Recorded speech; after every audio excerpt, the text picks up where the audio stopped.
Une question que beaucoup de musulmans se posent. Si les portes du paradis sont ouvertes et celles de l'enfer sont fermées pendant le ramadan, cela signifie-t-il que toute personne qui meurt durant ce mois ira directement au paradis? C'est une question importante qui mérite une réponse claire et détaillée. Aujourd'hui, nous allons voir comment Dr Zakir Naik explique cette question en nous basant sur les enseignements du prophète et du Coran. Nous allons également clarifier certains points pour que tout soit bien compris.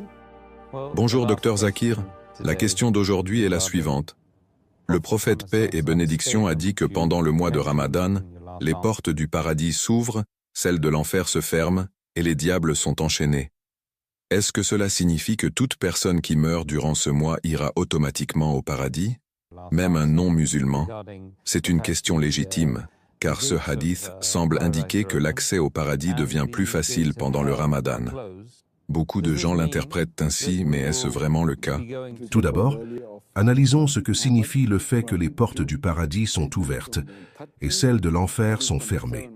Cela ne veut pas dire que chaque personne qui meurt en Ramadan ira directement au paradis. Ce serait une interprétation trop simpliste et qui contredirait d'autres enseignements du Coran et de la Sunna.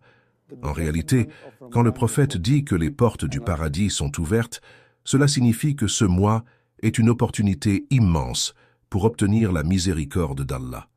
C'est une invitation pour les croyants à redoubler d'efforts dans les bonnes actions, car en ce mois béni, chaque bonne action est multipliée en récompense.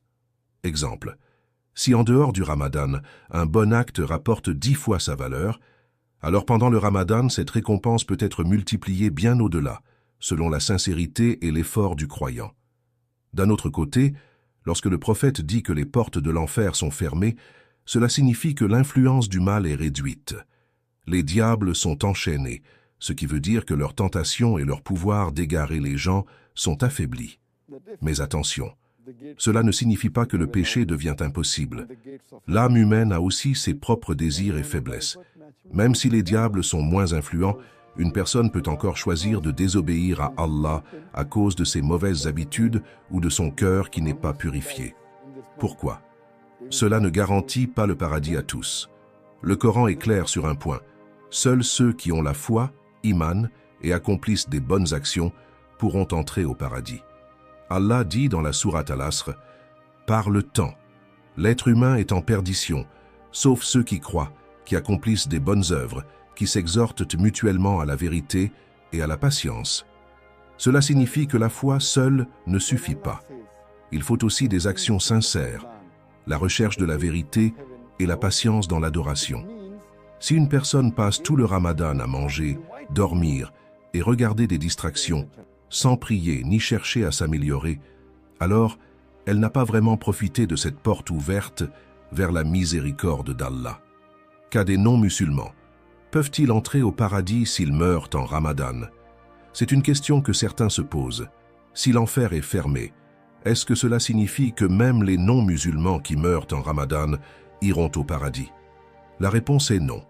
L'accès au paradis nécessite un ticket, et ce ticket est la foi en Allah et en son message. Si une personne rejette Allah, elle ne peut pas bénéficier de cette promesse, peu importe à quel moment elle meurt. Allah dit dans le Coran, sourate An-Nisa, « Certes, Allah ne pardonne pas qu'on lui associe quoi que ce soit.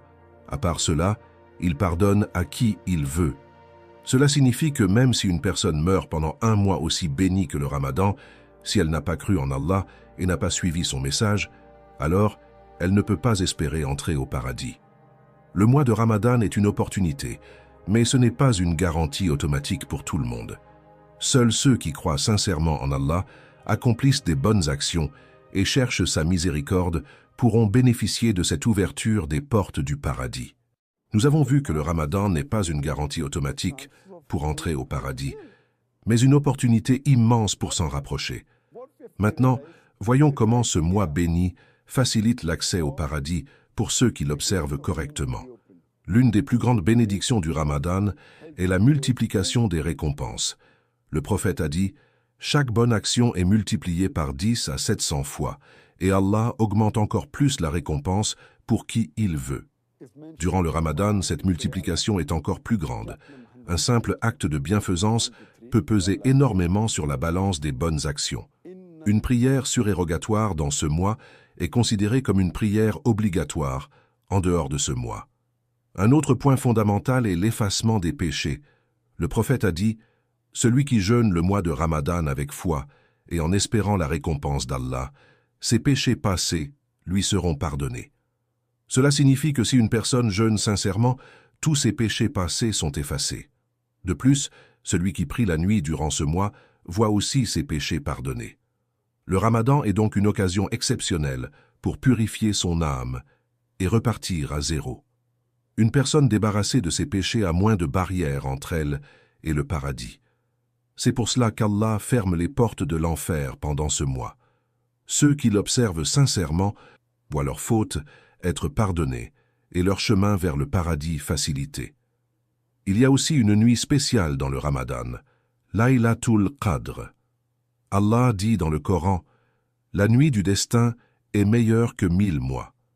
Cela signifie que les actes accomplis lors de cette nuit équivalent à plus de 83 années d'adoration. Si une personne prie, invoque Allah et se repent sincèrement durant cette nuit, c'est comme si elle avait adoré Allah durant plus d'une vie entière. Mais qui sont les véritables perdants du Ramadan? Le prophète a conclu ce hadith en disant « Celui qui est privé des bénédictions de ce mois est véritablement un perdant. » Mais qui sont ces personnes privées des bénédictions du Ramadan? Tout d'abord, ceux qui ne font pas d'efforts pour améliorer leur foi. Le Ramadan est un mois de transformation, mais certains passent ce mois comme n'importe quel autre. Ils jeûnent sans prier, passent leurs journées à dormir et leurs nuits à regarder des distractions. Se concentrer uniquement sur la nourriture sans se soucier de l'adoration est une grande erreur. Ensuite, il y a ceux qui ne font pas d'efforts pour contrôler leur comportement. Le prophète a dit « Celui qui ne délaisse pas la médisance et les mauvais comportements, alors Allah n'a pas besoin qu'il abandonne sa nourriture et sa boisson. » Le jeûne ne consiste pas seulement à s'abstenir de manger et de boire, mais aussi à purifier son cœur et son comportement. Insulter, se disputer, se mettre en colère ou perdre son temps dans des discussions inutiles annule les bienfaits du jeûne. Un jeûne accompagné de mauvaises actions perd de sa valeur. Le Ramadan est l'occasion de renforcer sa connexion avec Allah. Il est important de accomplir les prières obligatoires avec assiduité. Prier Tarawih et les prières nocturnes, Qiyam al-Layl. Réciter le Coran et méditer sur ses versets. Faire des invocations sincères, en particulier avant la rupture du jeûne et durant Laylatul Qadr. Le vrai succès du Ramadan se voit après sa fin. Ceux qui en sortent transformés auront tiré le meilleur de ce mois béni. Le Ramadan facilite l'accès au paradis, mais ne garantit rien à ceux qui ne font pas d'efforts. C'est une occasion unique d'accumuler des récompenses, d'obtenir le pardon d'Allah et de se purifier.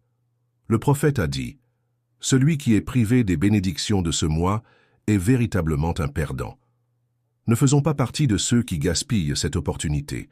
Profitons du Ramadan pour nous rapprocher d'Allah et préparer notre avenir dans l'au-delà.